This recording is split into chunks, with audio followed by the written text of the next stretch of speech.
সদর সাহেব হুজুর শামসুল হক ফরিদপুরি রহমতুল্লাহি আলাইহি গহরডাঙ্গায় যার বাড়ি, ঢাকা থেকে তিনি গহরডাঙ্গা যাবেন, নদীর মধ্যে নৌকা চলে, নৌকা উঠলেন, আরো কয়েকজন প্যাসেঞ্জার উঠলো, যাত্রী উঠলো। নৌকাওয়ালা হুজুরকে ভালো করে চিনে। এগুলা সব বাস্তব ঘটনা বলতেছি, এগুলা বানানো ঘটনা নয়, কাল্পনিক কোনো ঘটনা নয়। প্রত্যেকটা ঘটনার পিছনে বড় বড় দলিল আছে, প্রমাণ আছে, মাঝখানে বড় কোনো ভায়া নাই। শামসুল হক ফরিদপুরি রহমতুল্লাহি আলাইহি গহরডাঙ্গা নদীতে নৌকা চলে, নৌকা উঠলেন, যাত্রী আরো উঠলো। মাঝিওয়ালা হুজুরকে চিনে, হুজুরের ঘাট অনেক দূরে, রাত বাজে 2টা। ওই অবস্থায় নৌকা চলছে, ঘাটে ঘাটে লোকজন নামলো, উঠছেন তো নৌকায় হয়তো 10, 11টা 12টায়, চলতে চলতে 2টা বেজে গেল, আরো সময় লাগবে হুজুরের ঘাটে যাইতে। ওই অবস্থায় হুজুর বলতেছেন, বাবা আমাকে এখানে নামায়া দে, আমার এই ঘাটে নামায় দিলে এখান থেকে আমি বাড়ি পর্যন্ত যেতে পারবো। মাঝখানে একটা হাওর বাড়ি দিতে হয়, ওই হাওরটা পায়ে হেঁটে আমি বাড়ি চলে যাব। মাঝি কয়, হুজুর এটা কোন কি হাওর, কেন আপনি একা একা রাতের অন্ধকারে হাঁটবেন? নৌকা তো আপনার ঘাট পর্যন্ত যাবে, আপনি কেন এই জায়গায় নামবেন? হুজুর বলতেছেন, বাবা এত কথা বলিস না, আমাকে এখানে নামায়া দে। তুই এত কথা বলবি না, তুই বুঝবি না, আমাকে নামায়া দে। মাঝিওয়ালা হুজুরকে চিনতো, হুজুরকে জানতো, এখানে নামায়া দিল।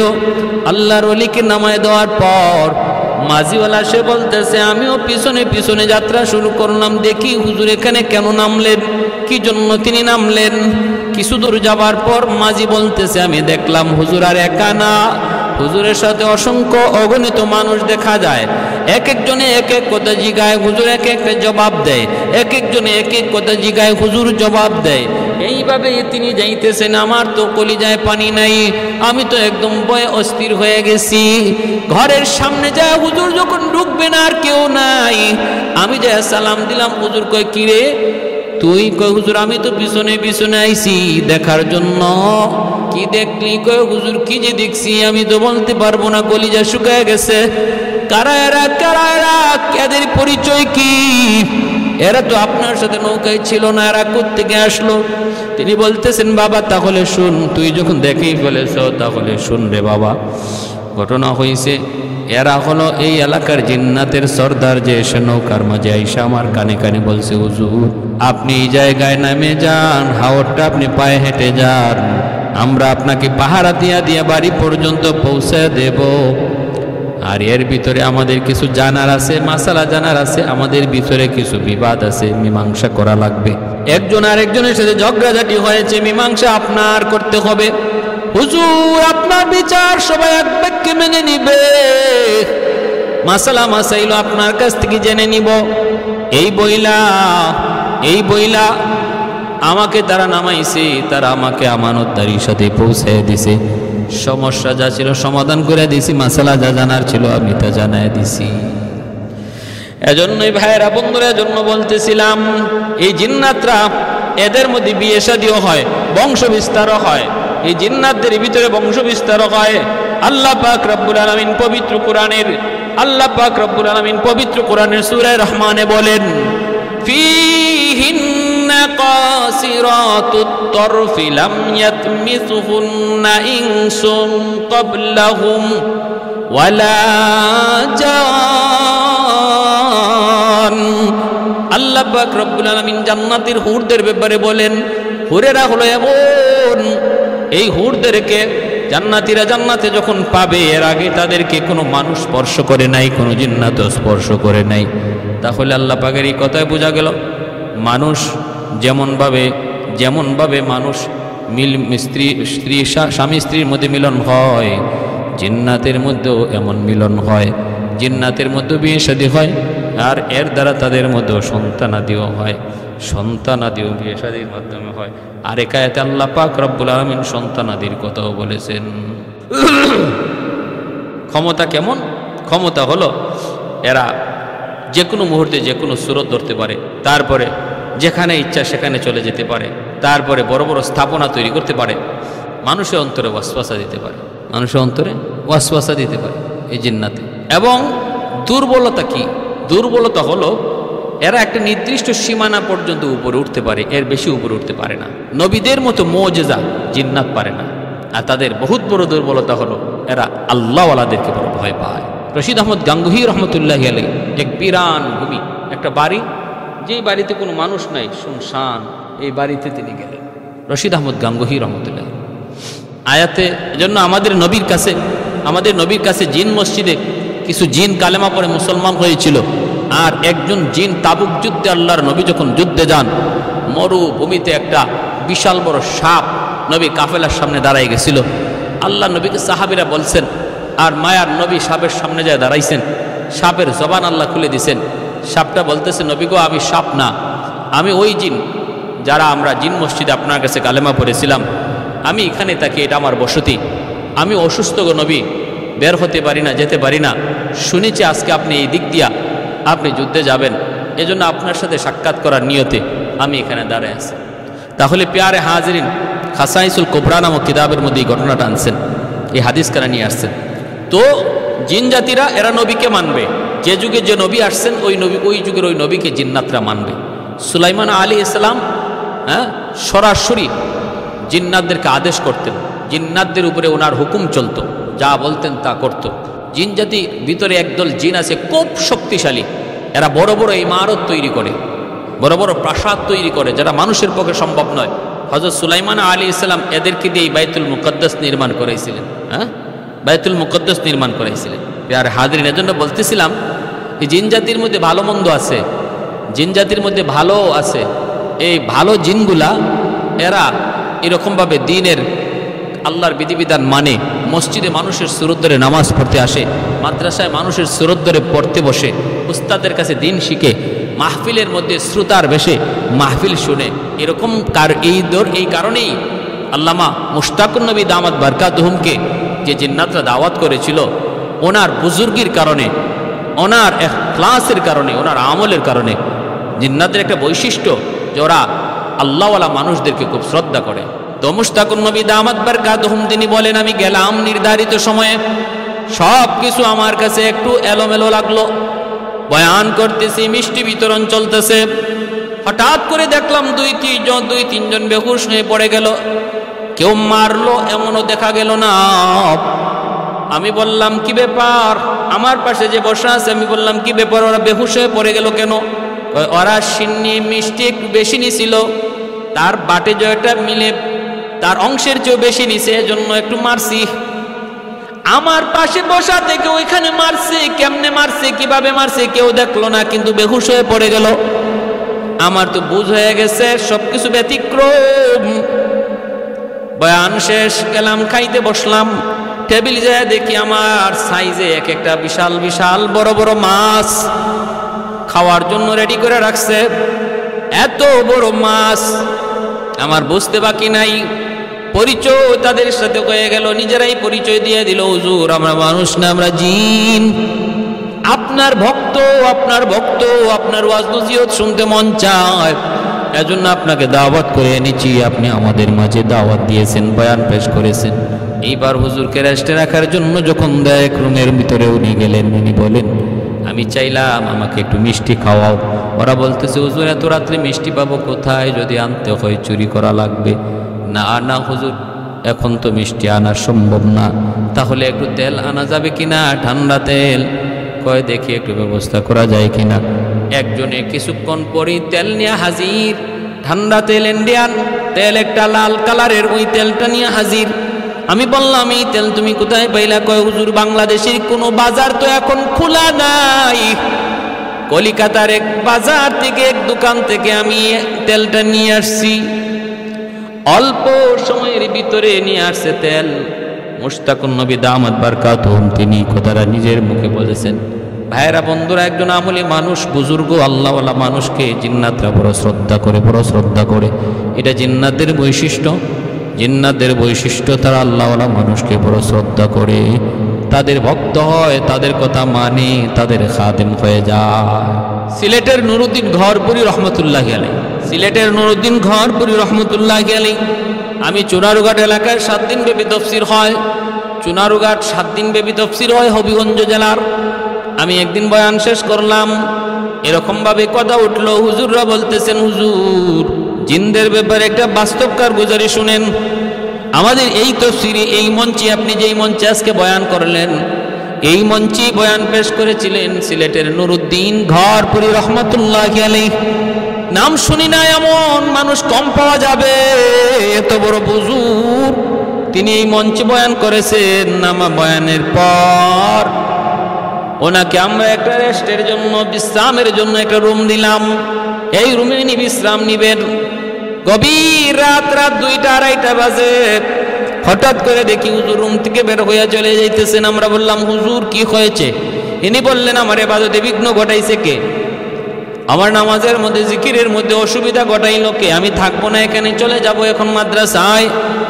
আমি চলে যাব আমার গড়পুর এলাকায়। সকালবেলায় আমাকে বুখারীর দরস দেওয়া লাগবে, ফজরের পরপরই বুখারীর দরস দেওয়া লাগবে। আমি থাকবো না, চলে যাব।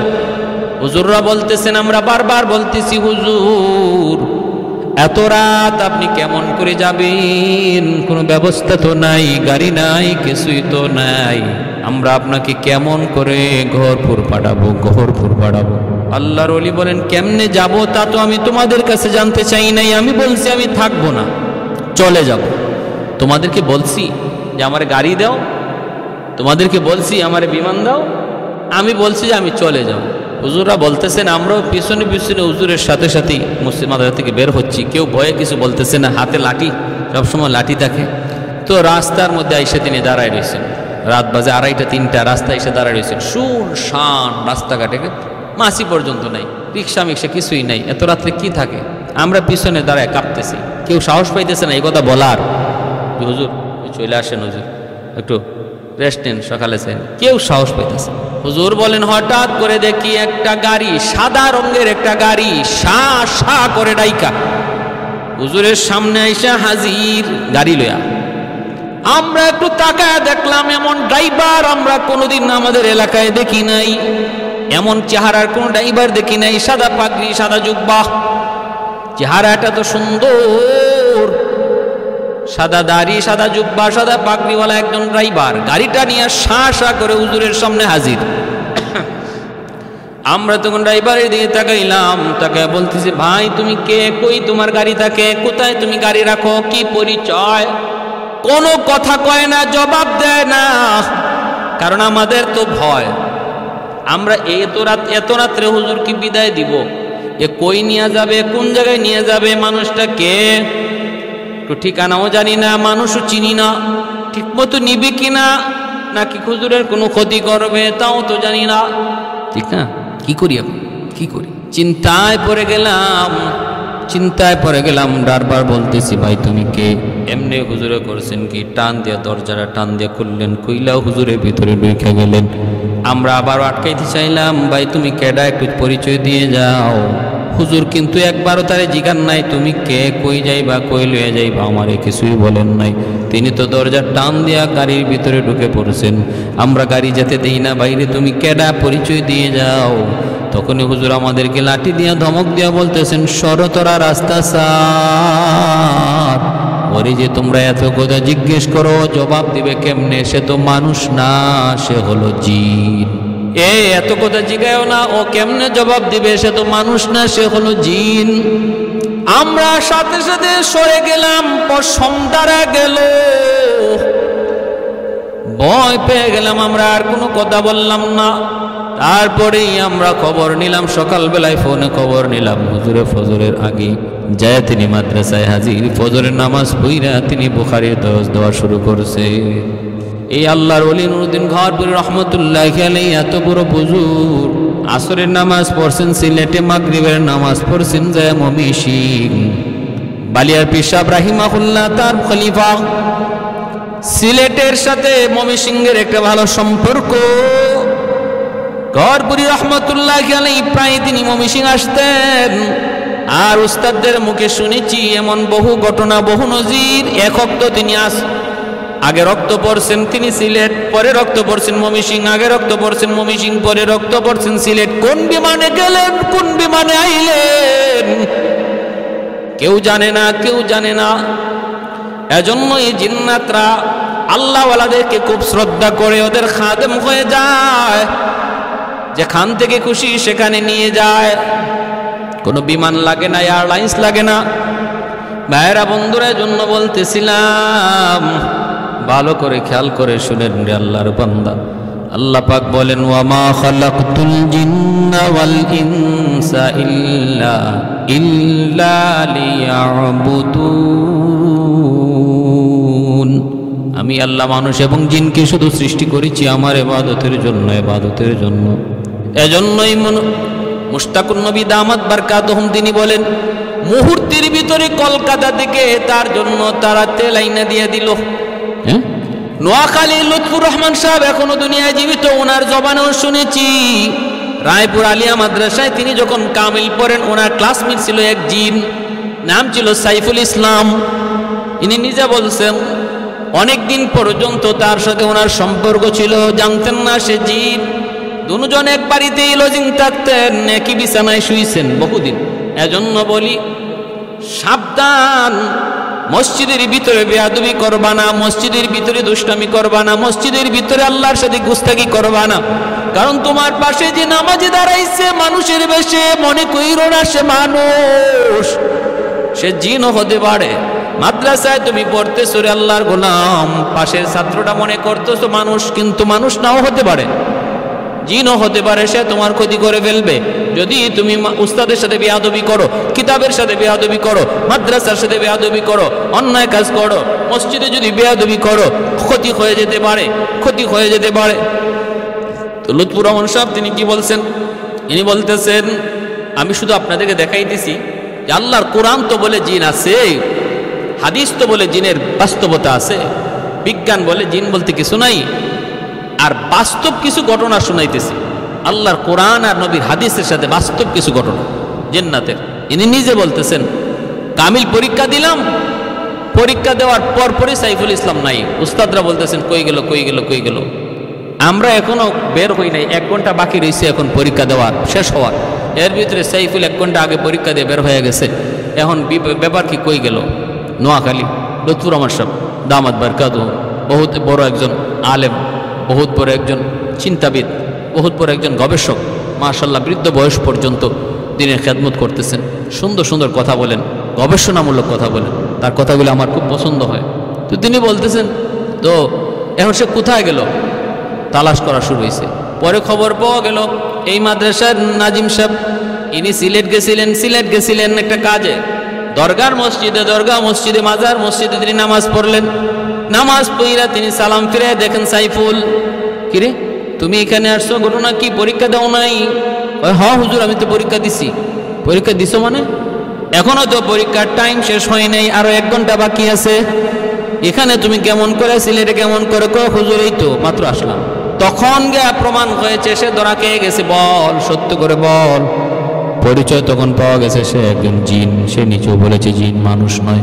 এতদিন পর্যন্ত মানুষের বেশ ধরে আমাদের সাথেই চললো। লুৎফুর রহমান সাহেব বলেন, আমি আরাফার মাঠে হঠাৎ করে দেখি আমারে জড়ায় ধরছে, সালাম দিছে। কে রে তুই? কই ভাই আমারে চিনো না, আমি সাইফুল। বাইরে তুই আমারে স্যার, তোরে তো চিনি, কিন্তু আগে যদি চিনতাম তোরা মিশতাম না, ভয় পাইতাম। এজন্য ভাইয়েরা মনে রাখবেন, আমার জীবনের একটা বাস্তব ঘটনা শোনাই। সিলেটের বালাগঞ্জ এলাকা, নাম শুনেছেন হয়তো বা অনেকেই। ওই বালাগঞ্জে হামসাপুর একটা এলাকা, কুশিয়ারা নদীর পারে এই গ্রামটা। এই কুশিয়ারা নদীর পারে হামসাপুর একটা মাদ্রাসা আছে, প্রাচীনতম একটা মাদ্রাসা, যেই মাদ্রাসায় রমজান মাসে সরফ নাহু পড়ানো হয়। অনেক দূর দূরান্ত থেকে অনেক ছাত্র সরফ নাহু ট্রেনিং নেওয়ার জন্য তারা পড়তে আসে। এই হামসাপুর মাদ্রাসার এক মুহতামিম, আল্লাহর বহুত বড় ওয়ালি। আজ তিনি দুনিয়ায় নাই। তিনি একজন জন্ম অন্ধ ছিলেন, চোখে দেখতেন না তিনি। জন্ম অন্ধ কিনা জানি না, তিনি জন্ম অন্ধ ছিলেন কিনা জানি না, তবে আমরা পাইছি তিনি অন্ধ, চোখে দেখতেন না। কিন্তু বহুত বড় ওয়ালি, বহুত বড় বুজুর্গ, বহুত বড় আলিম। আমি তখন পড়ি সিলেটের কাতিয়া মাদ্রাসায়, জগন্নাথপুর কাতিয়া মাদ্রাসায় পড়ি। কাতিয়ার শেখ সাহেব রাহিমাহুল্লাহ, শাইখ আমিনুদ্দিন রাহিমাহুল্লাহ, তখন তিনি জীবিত। কুতবুল আলম মুজাহিদ বিল্লাহ কুতবে জমান, আমার শাইখ ও মুর্শিদ শেখ আমিনুদ্দিন রাহিমাহুল্লাহ। আল্লাহ হজরতের মাকবারাকে জান্নাতের আলা মাকাম বানায় দিন। ঈদুল ফিতরের দিন দুনিয়া থেকে বিদায় নিয়েছে। বহুত বড় বুজুর্গ, বহুত বড় আল্লাহওয়ালা কুতবুল আলম শেখুল ইসলাম হুসাইন আহমদ মাদানী রহমতুল্লাহি আলাইহি কি পরিমাণ ফেদার, কি পরিমাণ পাগল যে ছিলেন আমরা নিজের চোখে দেখছি। ফজরের নামাজটা পড়ে মিম্বরে বসে যেতেন, মিম্বরে বসেই হাউমাউ করে কাঁদতেন আর বলতেন, বাবারা আজ রাত আমি কুতবুল আলমকে স্বপ্নে দেখেছি, আমার মাদ্রাসায় এসেছেন, আমার হাত ধরে মাদ্রাসা ঘুরাইছেন আর আমাকে বলছেন এখানে এই হবে ওখানে ওই হবে। কুতবুল আলমের বাতানো অনুযায়ী কাতিয়া মাদ্রাসার দাওরে হাদিস যেখানে হবে, মাতবাহ কোথায় হবে, মসজিদ কোথায় হবে, সেই অনুপাতেই সেই আঙ্গিকেই কাতিয়া মাদ্রাসা তৈরি করা হয়েছে। এতটা পাগল, এতটা আশিক, এতটা দেওয়ানা আমার চোখে আর নজরে পড়ে নাই। শাইখে কাতিয়া রহমতুল্লাহি আলাইহির মতো কুতবুল আলমের প্রতি কি পরিমাণ ভালোবাসা। নামটা শুধু খালি বলতেন কুতবুল আলম, এরপরে আর বলতে পারতেন না, শুধু কান্না আর কান্না, শুধু কাঁদতেন, শুধু কাঁদতেন। চোখগুলা ফুলে গেছিল কাঁদতে কাঁদতে, পানি বেয়ে বেয়ে পড়ার একটা নালা তৈরি হয়ে গেছিল চোখ দিয়ে। আল্লাহ তোমার ওলিকে তুমি জান্নাতের উঁচু মাকাম দান করো, আল্লাহ তোমার ওলিকে তোমার জান্নাতের উঁচু মাকাম দান করো। প্যারে হাজিরিন, খুব বেশি মায়া করতেন আমাকে, খুব বেশি মায়া করতেন, প্রায় কুলে নিতেন, চুমু খাইতেন। ছোট্ট ছিলাম তখন। আমার উস্তাদদেরকে বলতেন, শোনো এ নাসিরুদ্দিন না, নাসিরুদ্দিন সিপাহ সালার, বলো নাসিরুদ্দিন সিপাহ সালার, কও নাসিরুদ্দিন সিপাহ সালার। এইভাবে দোয়া দিচ্ছেন, মাথায় হাত বুলাইতেন। মাথা কামানোটাকে খুব বেশি পছন্দ করতেন আল্লাহর ওলি, মাথা কামানোটাকে খুব বেশি পছন্দ করতেন, এত পছন্দ করতেন। চুল দেখা মাত্রই বলতেন মাথা কামা, মাথা মুন্ডাও। ভাইয়ের আমার, তো আল্লাহর ওলি ওনার মাদ্রাসায় যখন আমরা পড়ি তখন ওই বছর রমজান মাসে ওনার নাতি আমার ক্লাসমেট শাইখুল হাদিস আল্লামা মঞ্জুরুল ইসলাম আর ওনার ছেলে, ছোট্ট ছেলে শায়েখ ইসাক আমিনী, আমরা কয়েকজন তখন ওই হামসাপুর গেলাম সরফনাহুর ট্রেনিং নেওয়ার জন্য। গিয়ে যখন ক্লাসে বসলাম, প্রথম দিন ক্লাসে বসার পরেই প্রথম আসছেন মাখশি হুজুর দামাত বরকাতুহুম, এখনও তিনি আছেন, আল্লাহ আমার হযরতের হায়াতের মধ্যে বরকত দান করুন। তিনি আসছেন, আয়েশা বলতেছেন, বাবারা তোমরা তো ক্লাসে বসছো, আমার পরে তো হুজুর আসবেন বড় হুজুর, কিন্তু মনে রাখো তোমরা এখানে যারা ক্লাসে বসছো শুধু তোমরাই আসো আর কেউ না, এমনটা মনে করো না। মনে রাখো এক ভিন্ন জাতীয় তোমাদের সাথে ক্লাসে বসছে। এবং আমার পিছনের যে জানালাটা খোলা আছে, এই জানালা সবসময় খোলাই রেখে দিও, এটা লাগানোর চেষ্টা করো না, কারণ তারা এদিক দিয়ে আসা যাওয়া করে। ক্লাসে কেউ দুষ্টামি করবা না, ক্ষতি হয়ে যাবে। তোমার পাশে যে বসা, মনে রাখবা, খেয়াল রাখবা, সেই ভিন্ন জাতির, সেই ভিন্ন জাতির। অতএব আদব আখলাক ক্লাসের প্রতি খেয়াল রাখবা। হুজুর আসছেন, আসার পরে আমরা সালাম দিলাম, মুসাফা করলাম, দেখি হুজুর অন্ধ, চোখে দেখেন না। এবারও আমরা পড়ি, হুজুর বুঝাইয়া দেন আর বলতেছেন যে পিছনে একজনে একটু মনোযোগ নেই, দুষ্টামি করতেছো, আমি কি নাম বলে দেব? আমরা তো অবাক হয়ে গেছি, আমরা কেউ এর নাম এখনো বলি নাই, কিন্তু পিছনের যে ছাত্র দুষ্টামি করতেছে তার নাম নাকি হুজুর বলে দিবে, নাম বলেও দিছে। বুঝ হয়ে গেছে আমাদের যে আমরা জেনতেন কোনো একজন আল্লাহওয়ালার সামনে বসি নাই, তিনি শুধু একজন আলেম না, বহুত বড় ওলি, বহুত বড় ওলি। শাইখে কাতিয়া রহমতুল্লাহি আলাইহি তিনিও আমাদেরকে বলে দিয়েছেন, বাবা যাইতেছো বহুত বড় এক ওলির কাছে যাইতেছো, যাও আমার সালাম দিও আর তার কাছ থেকে দোয়া নিও। আমরা প্রথম দিন যাই যখন পরিচয় দিছি আমরা কাতিয়া মাদ্রাসা থেকে এসছি, তিনিও তখন বলছেন শাইখে কাতিয়া বহুত বড় আল্লাহর ওলি, বহুত বড় হুজুর, তার কাছ থেকে আসছো, মাশাআল্লাহ। তো এক আল্লাহর ওলি আরেক ওলিকে ভালো করে চিনে, এক ওলি আরেক ওলিকে ভালো করে চিনে। তো এইভাবেই চলছে, ক্লাস চলছে। প্রায় সময় আমি কিতাবের ইবারত পড়তাম। তো একদিন আমরা এশার নামাজ পড়া, তারাবের নামাজ পড়া, লজিকের মধ্যে খাওয়া দাওয়া কইরা এক জায়গায় বসা। ভাইরা বন্ধুরা মনে রাখবেন, আমি বলি শুনেন, ওই এলাকার যত জিন্নাত আছে সমস্ত জিন্নাতদের বিচার করেন হুজুর। বড় হুজুরের কাছে রাত 12টার পরে জিন্নাতদের বিচার বয়, আর জিন্নাতদের ভিতরে যত সমস্যা আছে সমাধান করে দেন হুজুর। এজন্য রাত 12টার পরে আমরা হুজুরের কাছে কেউ থাকতে পারি না, কেউ খেদমতের জন্য থাকতে পারি না, তিনি বের করে দেন। 12টা বাজলে পরে তিনি বের করে দেন। ঘরটা ছিল ভাঙ্গাচোরা ঘর, কত মুরিদ বলছে হুজুর ঘরটা সুন্দর করে দিই, পাকা করে দিই, কিন্তু তিনি পাকা করতে রাজি না। বৃষ্টি আসলে বৃষ্টির পানি পড়ে, কত লন্ডনী কত কোটিপতি ওনাকে ঘর বানিয়ে দিতে চাইলো, ঘর নিতে চান না, ভাঙ্গা চূড়া ঘরের ভিতরেই থাকেন।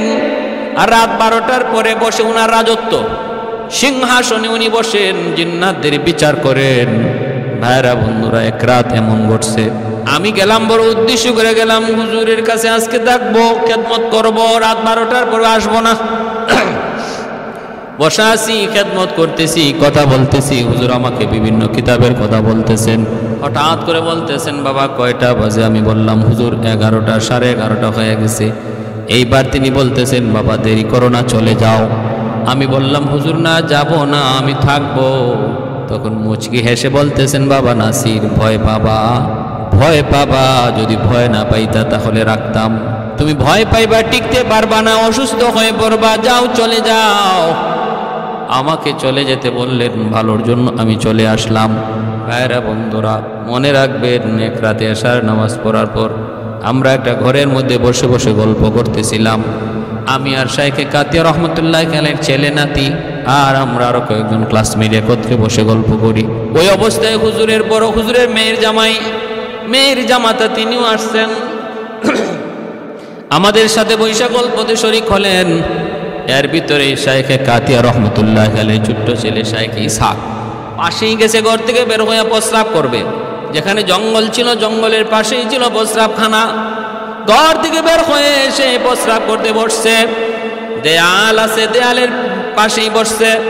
হঠাৎ করে জঙ্গলের ভিতরে কে কাকে যেন মারতেছে আর চিল্লাইতেছে। এই আওয়াজটা আর এই দৃশ্য দেখা মাত্র সে চিল্লানি দিয়া দৌড় দিয়া ঘরের ভিতরে আইসা পড়ছে। এমন ভাবে বেহুশ হয়ে গেছে যেন তার মুখ দিয়া ফেনা বের হইতেছে। দৌড়ে যাবরে আমরা ধরলাম, হুজুরের জামাতা যিনি ছিলেন তিনিও আমাদের উস্তাদ, তিনিও জবরায় ধরলেন আর বলতেছেন, ইসহাক কি হয়েছে একটু বল। কয় হুজুর, জঙ্গলের ভিতরে একজন আরেকজনে দৌড়ায় আর মারতেছে। আমি টের পাইলাম একজন পুরুষ আর একজন মহিলারে দৌড়ায়, চেহারা এত বিভৎস, ভয় পেয়ে গেছি, বিকট মানুষ দেখে আমি ডরে গেছি, আমার হুঁশ নাই।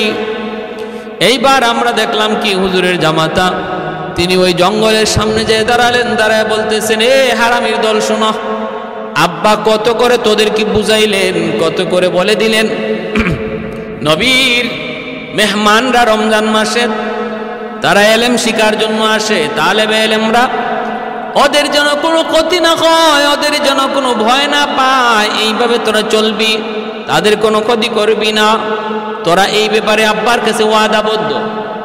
তাহলে আজকে কেন তোদের আচরণে সে ভয় পাইল? বিচার হবে, উপযুক্ত বিচার হবে। জঙ্গলের সামনে দাঁড়ায় তিনি একটা ভাষণ দিলেন। ভাষণ আমি শুধু তামসা দেখলাম, একদিকে ভয় পাইতেছি, ভিতর্ষ কাঁপতেছে, আর একদিকে দিকে তামসা। উনি জঙ্গলের সামনে দাঁড়ায় ভাষণ দেয়, মানুষ ভাষণ দেয় মানুষের সামনে, আর ইনি ভাষণ দিতেছে জঙ্গলের সামনে। এরপর এসে বলতেছে যে আর এমন হবে না, যাক কালকে বিচার হবে, আব্বা বিচার করবে। ফজরের সময় আমি বেরোইছি, মসজিদে যাব। হুজুরের বড় হুজুরের ঘর থেকে মসজিদটা একটু দূরে, জমির আইল দিয়ে যেতে হয়। তো আমি যাওয়া মাত্রই দেখি হুজুরেও মসজিদে যাইতেছেন, আমি পিছনে। তো আমি তাড়াতাড়ি দ্রুত যাই, হুজুর লাঠিতে এমনি বর দিয়া রাস্তা মেপে মসজিদে চলে যাইতেন। চোখে দেখেন না, কিন্তু লাঠি দিয়ে আন্দাজ করে রাস্তা বের করে চলে যেতেন। আমি পিছন থেকে দৌড় দিয়ে যাই, সালাম করে যাইতে বলতেছেন, নাসির আসছো? আমি জি হুজুর। গিয়ে হাত ধরলাম, হাত ধরে সামনে নিতেছি, মসজিদে নিয়ে যাচ্ছি ধরে। আমাকে বলতেছেন, বাবা গত রাত কি হলো, গত রাত কি ঘটলো, গত রাত কি সমস্যা হলো একটু বলো। আমার তো খবর হয়ে গেছে, ঘটনা কি খবর হুজুর কে শোনাইলো? কেউ তো আমাদের পাশ থেকে কেউ তো হুজুরের কাছে এখনো আসে নাই। আমরা তো ভাবছিলাম ফজরের পরে সকালবেলা যায় হুজুরকে ঘটনা খুলে বলবো, তাহলে আমাদের আগে কে ঘটনা হুজুরকে শোনায় দিল। আমি বললাম, হুজুর ইসহাক আমিনী ভয় পাইছে প্রস্রাব করতে যাইয়া। হুজুর বলতেছেন, বাবা এত রাত্রে গল্প করো কেন, এত রাত্রে সজাগ থাকো কেন? এত রাত্রে সজাগ থাকতে নাই। আমার কাছে ওরা আসছিল, মাপ চাইছে, 1000 বার মাপ চাইছে, আর বলছে তারা খেয়াল করে নাই, প্রস্রাব করতেছিল ওয়ালের আড়ালে, এজন্য তারা টের পায় নাই, দেখে নাই, তাই একজন আর একজনকে স্বামী স্ত্রীকে মারতেছিল। যদি তারা দেখতো এখানে তালেবে ইলম আছে, তার সামনে এমন কাজ তারা করতো না, তারা মাপ চাইছে আর এমন হবে না। কিন্তু বাবা আমার একটা আবদার হলো, তোমরা আর এত রাত পর্যন্ত জায়গা থাইকো না, এত রাত জায়গা থাকা ভালো না। ভাইরা আমার জন্য বলতেছিলাম, ওই এলাকার সমস্ত জিন্নাতের বিচার হুজুর করতেন। আজকে হুজুর দুনিয়ায় নাই, প্রায় আমি হামসাফর গেলে পরে হুজুরের জন্য দোয়া করে আসি, কবর জিয়ারত করে আসি। ভাইরা এজন্য বলতেছিলাম, জিন্নাতদের একটা বিশেষ বৈশিষ্ট্য হলো, জিন্নাতরা আল্লাহওয়ালাদেরকে বড় শ্রদ্ধা করে, খাঁটি আল্লাহওয়ালাদেরকে বড় শ্রদ্ধা করে, তাদেরকে শ্রদ্ধার নজরে দেখে তাদের খাদেম হয়। সদর সাহেব হুজুর শামসুল হক ফরিদপুরি রহমতুল্লাহি আলাইহি, গহরডাঙ্গায় যার বাড়ি, ঢাকা থেকে তিনি গহরডাঙ্গা যাবেন, নদীর মধ্যে নৌকা চলে, নৌকা উঠলেন, আরো কয়েকজন প্যাসেঞ্জার উঠলো, যাত্রী উঠলো। নৌকাওয়ালা হুজুরকে ভালো করে চিনে। এগুলা সব বাস্তব ঘটনা বলতেছি, এগুলা বানানো ঘটনা নয়, কাল্পনিক কোনো ঘটনা নয়। প্রত্যেকটা ঘটনার পিছনে বড় বড় দলিল আছে, প্রমাণ আছে, মাঝখানে বড় কোনো ভায়া নাই। শামসুল হক ফরিদপুরি রহমতুল্লাহি আলাইহি, গহরডাঙ্গা নদীতে নৌকা চলে, নৌকা উঠলেন, যাত্রী আরো উঠলো। মাঝিওয়ালা হুজুরকে চিনে, হুজুরের ঘাট অনেক দূরে, রাত বাজে 2টা। ওই অবস্থায় নৌকা চলছে, ঘাটে ঘাটে লোকজন নামলো, উঠছেন তো নৌকায় হয়তো 10, 11টা 12টায়, চলতে চলতে 2টা বেজে গেল, আরো সময় লাগবে হুজুরের ঘাটে যাইতে। ওই অবস্থায় হুজুর বলতেছেন, বাবা আমাকে এখানে নামায়া দে, আমার এই ঘাটে নামায় দিলে এখান থেকে আমি বাড়ি পর্যন্ত যেতে পারবো। মাঝখানে একটা হাওর বাড়ি দিতে হয়, ওই হাওরটা পায়ে হেঁটে আমি বাড়ি চলে যাব। মাঝি কয়, হুজুর এটা কোন কি হাওর, কেন আপনি একা একা রাতের অন্ধকারে হাঁটবেন? নৌকা তো আপনার ঘাট পর্যন্ত যাবে, আপনি কেন এই জায়গায় নামবেন? হুজুর বলতেছেন, বাবা এত কথা বলিস না, আমাকে এখানে নামায়া দে। তুই এত কথা বলবি না, তুই বুঝবি না, আমাকে নামায়া দে। মাঝিওয়ালা হুজুরকে চিনতো, হুজুরকে জানতো, এখানে নামায়া দিল। আল্লাহর ওলিকে নামায়া দেওয়ার পর মাঝিওয়ালা সে বলতেছে, আমিও পিছনে পিছনে যাত্রা শুরু করলাম, দেখি হুজুর এখানে কেন নামলেন, কি জন্য তিনি নামলেন। কিছু দূর যাবার পর মাঝি বলতেছে, আমি দেখলাম হুজুর আর একা না, হুজুরের সাথে অসংখ্য অগণিত মানুষ দেখা যায়, এক একজনে এক এক কথা জিগায়, হুজুর এক এক জবাব দেয়, এক একজনে এক এক কথা জিগায়, হুজুর জবাব দেয়। এইভাবে তিনি যাইতেছেন, আমার তো কলিজায় পানি নাই, আমি তো একদম ভয়ে অস্থির হয়ে গেছি। ঘরের সামনে যায় হুজুর যখন ঢুকবেন আর কেউ নাই, আমি যে সালাম দিলাম, হুজুর কয়, কিরে তুই? কয়, হুজুর আমি তো পিছনে পিছনে আইছি দেখার জন্য। কি দেখলি? কয়, হুজুর কি যে দেখছি আমি তো বলতে পারবো না, কলিজা শুকায় গেছে। কারা এরা, কারা এরা, এদের পরিচয় কি? এরা তো আপনার সাথে নৌকায় ছিল না, এরা কোত্থেকে আসলো? তিনি বলতেছেন, বাবা তাহলে শুন, তুই যখন দেখেই ফেলেছ তাহলে শুন রে বাবা। ঘটনা হয়েছে, এরা হলো এই এলাকার জিন্নাতের সর্দার, যে এসে নৌকার মাঝে আইসা আমার কানে কানে বলছে, হুজুর আপনি এই জায়গায় নামে যান, হাওরটা আপনি পায়ে হেঁটে যান, আমরা আপনাকে পাহারা দিয়া দিয়া বাড়ি পর্যন্ত পৌঁছে দেব। আর এর ভিতরে আমাদের কিছু জানার আছে, মাসালা জানার আছে, আমাদের ভিতরে কিছু বিবাদ আছে, মীমাংসা করা লাগবে। একজন আর একজনের সাথে ঝগড়াঝাটি হয়েছে, মীমাংসা আপনার করতে হবে। হুজুর আপনার বিচার সবাই এক বাক্যে মেনে নিবে, মাসালা মাসাইল আপনার কাছ থেকে জেনে নিব। এই বইলা আমাকে তারা নামাইছে, তারা আমাকে আমানতদারির সাথে পৌঁছে দিছে। সমস্যা যা ছিল সমাধান করে দিছি, মাসালা যা জানার ছিল আমি তা জানাই দিছি। এজন্যই ভাইয়েরা বন্ধুরা, এজন্য বলতেছিলাম, এই জিন্নাতরা, এদের মধ্যে বিয়ে শাদীও হয়, বংশ বিস্তারও হয়, এই জিন্নাতদের ভিতরে বংশ বিস্তারও হয়। আল্লাহ পাক রব্বুল আলামিন পবিত্র কোরআনের সূরা রহমানে বলেন, ফীহিন্না কাসিরাতুত তরফি লাম ইয়াতমিসুহুন্না ইনসুন ক্বাবলাহুম ওয়ালা জান। আল্লাহ পাক রব্বুল আলামিন জান্নাতের হুরদের ব্যাপারে বলেন, হুরেরা হলো এমন, এই হুরদেরকে জান্নাতীরা জান্নাতে যখন পাবে, এর আগে তাদেরকে কোনো মানুষ স্পর্শ করে নাই, কোনো জিন্নাতও স্পর্শ করে নাই। তাহলে আল্লাহ পাকের এই কথায় বোঝা গেল, মানুষ যেমনভাবে মানুষ স্বামী স্ত্রীর মধ্যে মিলন হয়, জিন্নাতের মধ্যেও এমন মিলন হয়।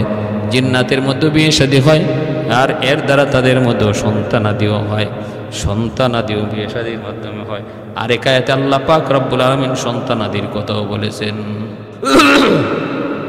ক্ষমতা কেমন? ক্ষমতা হলো এরা যে কোনো মুহূর্তে যে কোনো সুরত ধরতে পারে, তারপরে যেখানে ইচ্ছা সেখানে চলে যেতে পারে, তারপরে বড় বড় স্থাপনা তৈরি করতে পারে, মানুষের অন্তরে ওয়াসওয়াসা দিতে পারে, মানুষের অন্তরে ওয়াসওয়াসা দিতে পারে এই জিন্নাতে। এবং দুর্বলতা কি?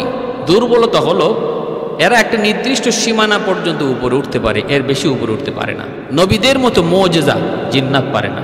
আর তাদের বহুত বড় দুর্বলতা হলো এরা আল্লাহওয়ালাদেরকে বড় ভয় পায়।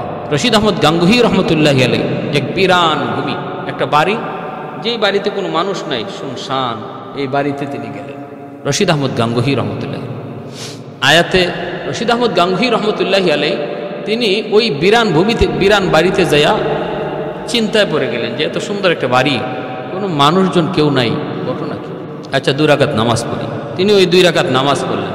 2 রাকাত নামাজ পড়া তিনি এবার সালাম ফিরাইয়া খালি আল্লাহর কাছে মুনাজাত করবেন।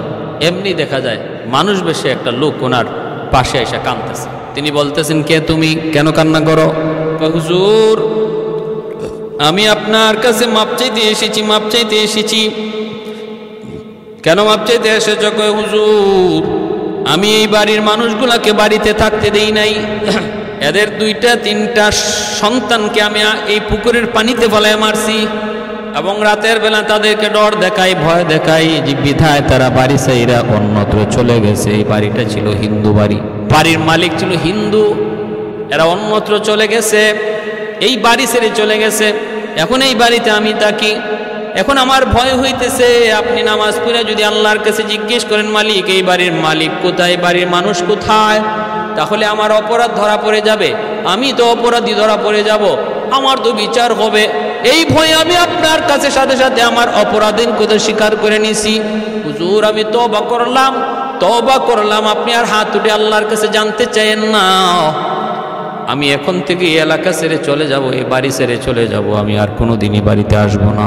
হুজুর, আপনি আমাকে মাফ করেন। হুজুর বলেন, তুমি থাকো, বাড়িওয়ালাকে ডাকি, ওর কাছে মাপ চাও, তারপরে চলে যাও, ওরা যেন আর কোনো ভয় না পায়। বাড়িওয়ালাকে ডাকলেন, ডাইকা তিনি কারণ জানতে চাইলেন। বাড়িওয়ালা কয়, আমার 3টা সন্তান এরকম পানিতে বইরা মারা গেছে। বলতেছে, মারছে এ হলো জিন, তোমাদের কাছে মাপ চাইতেছে, মাপ চাইতেছে, আর জীবনে কোনোদিন এই বাড়িতে আসবে না, এই বাড়ির মানুষের সাথে বেয়াদবি করবে না, তোমরা এই বাড়িতে নিশ্চিন্তে নিরাপদে থাকতে পারো, নিশ্চিন্তে নিরাপদে থাকতে পারো। এই কথা বলার পর ওই বাড়িতে এই মানুষগুলা থাকলো, আর হিন্দু মানুষগুলা সাথে সাথে রশিদ আহমদ গাঙ্গুহি রহমতুল্লাহি আলাইহির হাতে হাত রেখে কালেমা পড়ে মুসলমান হয়ে গেল। সব কালেমা পড়ে মুসলমান হয়ে গেছে। ভাইয়েরা আমার, এজন্য বলতেছিলাম, এই জিন্নাতরা এরা মানুষ বিস্তার করে, বংশ বিস্তার করে, বিয়ে শাদী ওদের আছে, কিন্তু ধরনটা কেমন সেটা কোরআন হাদিসের কোথাও পাওয়া যায় না। পোশাক আশাকও পরে, খাওয়া দাওয়াও করে, বাসস্থানও আছে, খাওয়া দাওয়া আছে। হাদিস আল্লাহ নবী বলেন, মানুষ যখন ঘরের ভিতরে বিসমিল্লাহ সারা ঢুকে, সালাম সারা ঢুকে, তখন এই ঘরের মধ্যে তার সাথে জিন্নাতও ঢুকে। হাদিস শরীফ আল্লাহ নবী বলেন যে মানুষ খানা খাইতে বসে বিসমিল্লাহ সারা খানা খায়, তার সাথে এই জিন্নাতও খানা খায়। তাহলে জিন্নাতের থাকার জায়গাও আমরা পাইলাম, যে ঘরের মধ্যে সালাম সারা বিসমিল্লাহ সারা ঘরে ঢুকে, ঘরের মালিক, এই ঘরটার মধ্যে জিন থাকে, খারাপ জিনদের বসতি হয়। আর যেই ঘরের মধ্যে ঘরের মালিক বিসমিল্লাহ আর সালাম দিয়ে ঢুকবে, ফতোয়ায় স্বামীতে লিখে এই ঘরের জীবনে কোনোদিন জিনভূতের আসর থাকবে না, জিনভূতের অবস্থান থাকবে না। সূরা বাকারার যে ঘরে বেশি বেশি তেলাওয়াত হবে, সূরা বাকারার শেষের 10 আয়াত যে ঘরে বেশি বেশি তেলাওয়াত হবে, এই ঘরে জিনভূতের আসর থাকবে না। প্রতিটা ঘরে জিনের আসর থাকে, জিন থাকে, তবে তাদের বেশিরভাগ বসতি থাকে জঙ্গলে, আর বেশিরভাগ বসতি থাকে এরকমভাবে সমুদ্রে, সাগরে। মানুষের বসতি তো থাকে, তবে যে সমস্ত আর খানাও খায়, জিন্নাতরা খানা খায়। এক হাদিসে আল্লাহ নবী বলেন, আমরা যে হাড্ডি খানা খেয়ে যে হাড্ডি ফালাই, এই হাড্ডিটাও জিন্নাতের খাবার। আল্লাহ রসুল এই হাড্ডিতে ইস্তেঞ্জা করতে নিষেধ করেছেন, কারণ এই হাড্ডি জিনের খাবার। তাহলে এদের খানাও ভিন্ন, এদের খানা ভিন্ন।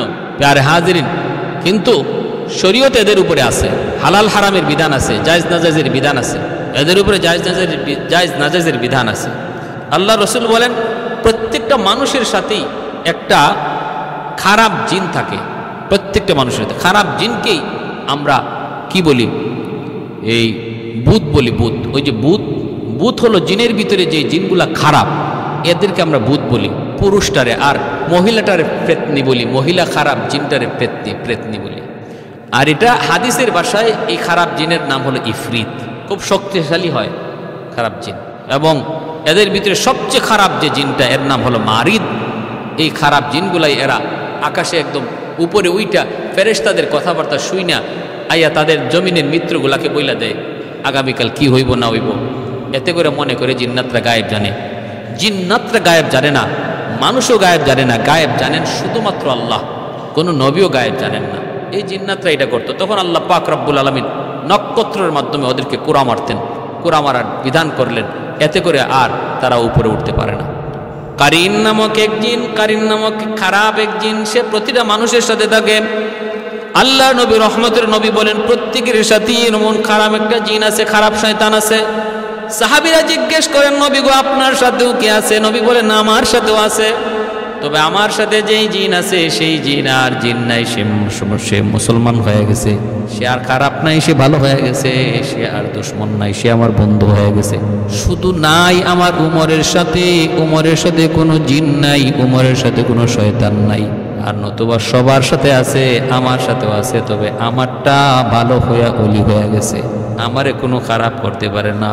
আর শাইতানু ইয়াজরি মাজরাদ দাম, ইবলিস এই জিন জাতির ভিতর থেকে, ইবলিস জিন জাতির ভিতর থেকে, ইবলিস এই জিন জাতির ভিতর থেকেই ছিল। মায়া কইরা ফেরেশতারা ছোটকালে তার মায়া কইরা তার উপরে উঠাইয়া নিয়ে ফেরেশতারা তারে ইবাদত শিখাইছে আল্লাহর কাছে বইলা। এই ইবাদত ফেরেশতারা শিখাইছে, সেই ইবাদত শিক্ষা সে ফেরেশতাদের উস্তাদ হয়ে গেছে। এজন্যই এই ইবলিসকে আল্লাহ যখন বলছিলেন আদমকে সেজদা করো, কয় না না আদমকে সেজদা করব না। আল্লাহ বলছিলেন কেন? কয় খালাকতানি মিন নার ওয়া খালাকতাহু মিন তিন, আমাকে আপনি আগুন দ্বারা বানাইছেন আর আদমকে মাটি দ্বারা বানাইছেন। মাটির স্বভাব হলো নিচে যাওয়া, আগুনের স্বভাব হলো উপরে যাওয়া। অতএব উপরের জিনিস নিচের জিনিসকে কেমনে সেজদা দেয়? হ্যাঁ, এরকম যুক্তি দেখায়া সে লানতের তকলিয়া নিচে নামছে। আর শাইতানু ইয়াজরি মাজরাদ দাম, এই ইবলিসের একটা ক্ষমতা এই, সে মানুষের রগ রেশায় ঢুকতে পারে, রগ রেশায় ঢুকিয়া মানুষকে ওয়াসওয়াসা দিতে পারে, ওয়াসওয়াসা দিতে পারে। কিন্তু আল্লাহ বলেন যতই সে ওয়াসওয়াসা দেখ, ইন্না কাইদা শাইতানি কানা যাইফা, শয়তানের ষড়যন্ত্র যতই দেখাক এটা অত্যন্ত দুর্বল, অত্যন্ত দুর্বল। আব্দুল কাদের জিলানী রহমতুল্লাহি আলাইকে এরকমভাবে শয়তান, এরকম এই জিন শয়তান সে করছে কি, আব্দুল কাদের জিলানী তোমার আর ইবাদত করা লাগবে না, তোমার উপর আমি আল্লাহ খুশি হয়ে গেছি। ইনি বলেন আস্তাগফিরুল্লাহ মিন যালিক। আস্তাগফিরুল্লাহ কেন বললাম? আরে ইবাদত করার কথা আল্লাহ তার নবীর কয় হাত্তা ইয়াতিয়াকাল ইয়াকিন ওয়া'বুদ রাব্বাকা হাত্তা ইয়াতিয়াকাল ইয়াকিন, আমি আল্লাহর ইবাদত করো মরণ পর্যন্ত। যেখানে নবীর আল্লাহ কয় ইবাদত করো মরণ পর্যন্ত, ইবাদতের পেনশন দেয় না। তুমি আমারে পেনশন দিয়া দিলা, তাহলে তুমি আল্লাহ না, তুমি ইবলিস। তখন ইবলিসে কয় বুঝছি আব্দুল কাদির, তোমার এলেম তোমারে আজকে বাঁচাইয়া দিল, তোমার মতো এমন কত বুজুর্গ করে আমি ইবলিস ধরা খাওয়াই দিছি, আজকে তোমার এলেম তোমারে বাঁচাইয়া দিল। আব্দুল কাদের জিলানী বলেন আস্তাগফিরুল্লাহ মিন যালিক, তোর ষড়যন্ত্র থেকে আমি আল্লাহর কাছে রেহাই চাই। কয় এখন আবার কি করলাম? কয় এখন আরো বড়টা করছো, আগেরটা ছোট আসলে এখন একটা বড়। আমার এলেম আমাকে রেহাই দেয় নাই, আমাকে রেহাই দিছেন, মুক্তি দিছেন আমার আল্লাহ, আমার আল্লাহ। মুফাসসিরিনে কেরাম বলেন, সুফিয়ানে কেরাম বলেন শয়তানের বড় হামলাটা ছিল আগেরটার চেয়ে খুব বড় জটিল হামলা। এটাও আব্দুল কাদের জিলানী রহমতুল্লাহ আলাইহি আল্লাহর রহমতে বুঝে গেছেন। এজন্য আল্লাহ বলছে ইন্না কাইদা শাইতানি কানা যাইফা, শয়তানের যত ষড়যন্ত্রই তুমি দেখো এটা তোমার জন্য অত্যন্ত দুর্বল। তুমি শয়তানের ষড়যন্ত্রকে দুর্বলই জানো, তুমি আল্লাহর দিকে সর্বদা আল্লাহর দিকে মুখামুখি থাকো। আল্লাহ পাক বলেন ইল্লা ইবাদাকা মিনহুমুল মুখলাসিন, আমার যে সমস্ত বান্দারা সর্বদা আমি আল্লাহকে ভয় করবে, আমার ভয় অন্তরে নিয়ে চলবে, আমি আল্লাহকে সর্বদা হাজির ও নাজির জানবে, সর্বদা সে আমাকে তার পাশে রাখবে, তার কোনো ক্ষতি শয়তান করতে পারবে না, কোনো ক্ষতি এই জিন শয়তান করতে পারবে না, রগ রেশায় ঢুককেও তার ওয়াসওয়াসা দিয়ে কোনো ক্ষতি করতে পারবে না। আমি আল্লাহ তার হেফাজত করব, আমি আল্লাহ তার হেফাজত করব। প্যারে হাজিরিন, আল্লাহ পাক আমাদের সবাইকে আল্লাহওয়ালা হওয়ার, আল্লাহওয়ালাদের সহবতে থাকার তৌফিক দান করুন। এতে করে মানব দানবের সব ধরনের ক্ষতি থেকে আল্লাহ পাক হেফাজত করবে। যদি আমি আল্লাহওয়ালা জিন্দিগি তৈরি করতে পারি, সবার কাছে সম্মানের ইজ্জতের পাত্র আল্লাহ বানিয়ে দিবে।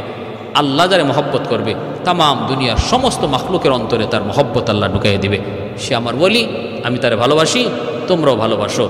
জিনরাও তারে ভালোবাসবে, হাইওয়ানাতও তারে ভালোবাসবে, মানুষও তারে ভালোবাসবে। আল্লাহ তৌফিক দান করুন। আমিন। ওয়া আখির দাওয়ানা আনিল হামদুলিল্লাহি রাব্বিল আলামিন।